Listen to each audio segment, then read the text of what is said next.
Hi friends, study with Utpal में एक बार आपका फिर से स्वागत है। आज हम बीपीएससी टीआरई 3 का 1 to 5 का एक प्रीवियस क्वेश्चन है जिसके बारे में अध्ययन करते हैं। प्रश्न है, निम्नलिखित में कौन गर्म खून वाला प्राणी है। सवाल बड़ा विचित्र है लेकिन बहुत आसान है, बस एक समझ होना चाहिए दोस्तों।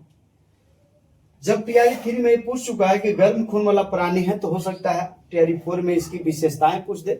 आइए जरा हम शुरू करते हैं। इस सवाल का जवाब हम लास्ट में देखेंगे। पहला एक साइड में हम दे दिए गर्म खून वाले जानवर और दूसरे साइड हम दे दिए दोस्तों ठंडे खून वाले जानवर। एक बात समझिए, गर्म खून वाले के जानवर जो होते हैं या व्यक्ति होते हैं या प्राणी जो भी होते हैं, उसका शरीर का तापमान हमेशा एक समान होता है। गर्म खून, फिर से समझिए, गर्म खून हमेशा गर्मे पर, ऐसे समझना कि गर्म खून हमेशा गर्मे रहता है, मतलब हमेशा एक समान रहता है, जबकि ठंडे खून एक समान नहीं रहता। वो अपने पर्यावरण, अपने वातावरण के अनुसार वो अपने शरीर के क्या करता है, बदलते रहता है। अब देखिए, गर्म खून वाले जानवर का तापमान एक समान होता है, जिसका लगभग 37 डिग्री या उससे कुछ ज्यादा, कम नहीं, 37 डिग्री या उससे कुछ ज्यादा होता है, जबकि ठंडे खून एक समान नहीं रहता है। ठंडे खून वाले प्राणी का तापमान एक समान नहीं रहता है, वह पर्यावरण के समान होता है। जिस पर्यावरण में वैसा होगा। अब देखिए, इसका एग्जाम्पल ही पूछा था। गर्म खून वाला एग्जाम्पल में सीधे समझिए छोटू, स्तनधारी और दूसरा पक्षी। देखिए, हम कम लिख के बहुत ज्यादा लिख दिए हैं। स्तनधारी में ब्लू व्हेल भी आता है, आप वो समझ सकते हैं, जो स्तनधारी है वो सब, और दूसरा पक्षी। जबकि ठंडे रक्त वाले की बात करा जाए तो सरीसृप, रेक्टेंगल जो रेंगता है सरीसृप, दूसरा कीट जो भी कीट पतंग हो, तीसरा मछली, चौथा मगरमच्छ और पांचवा दादुर। ये जो दादुर है जिसे टोड कहते हैं, यह एक बात समझिए, यह मेढक का एक प्रकार है। किसका प्रकार है? मेढक का एक प्रकार है छोटू। यही प्रश्न देखिए आपका पूछा था कि कौन सा गर्म खून वाला जानवर नहीं है, प्राणी नहीं है। इसमें पहला नहीं है, अच्छा है पूछा, सॉरी। निम्नलिखित में कौन गर्म खून वाला प्राणी है। अब देखिए, दादुर, तो दादुर किस में है, गर्म में कि ठंडे में? ठंडे में। मछली किस में है? ठंडे में। मगरमच्छ किस में है? ठंडे में है। तो इस सवाल का आप जवाब देखिए क्या हो जाएगा, इनमें से कोई नहीं, इनमें से कोई नहीं, अर्थात ऑप्शन 5। अब जरा आप विशेषता समझते हैं। गर्म खून वाले जो, गर्म रक्त वाले जो जानवर है, वह ऊर्जा कहाँ से प्राप्त करता है? तो ऊर्जा प्राप्त करता है भोजन से। जैसे हम लोग भी देख लीजिए, स्तनधारी में हम लोग स्वयं आते हैं, मनुष्य भी आते हैं। बताइए, हम लोग भोजन कहाँ से प्राप्त करते हैं, ऊर्जा कहाँ से प्राप्त करते हैं? भोजन से। और लेकिन अगर बात किया जाए ठंडे प्राणी के, तो ये आसपास के वातावरण से ऊर्जा प्राप्त करता है।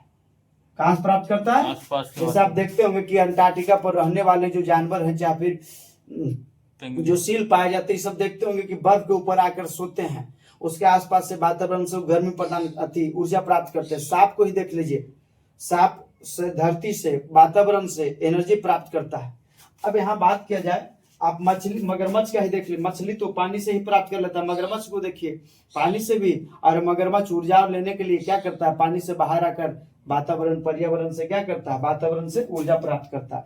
तो यहाँ 2 पॉइंट, गर्म खून वाले जितना भोजन करेगा उतना ऊर्जा। आप सुनते भी होंगे कि बोल गरम भोजन नहीं खाओ।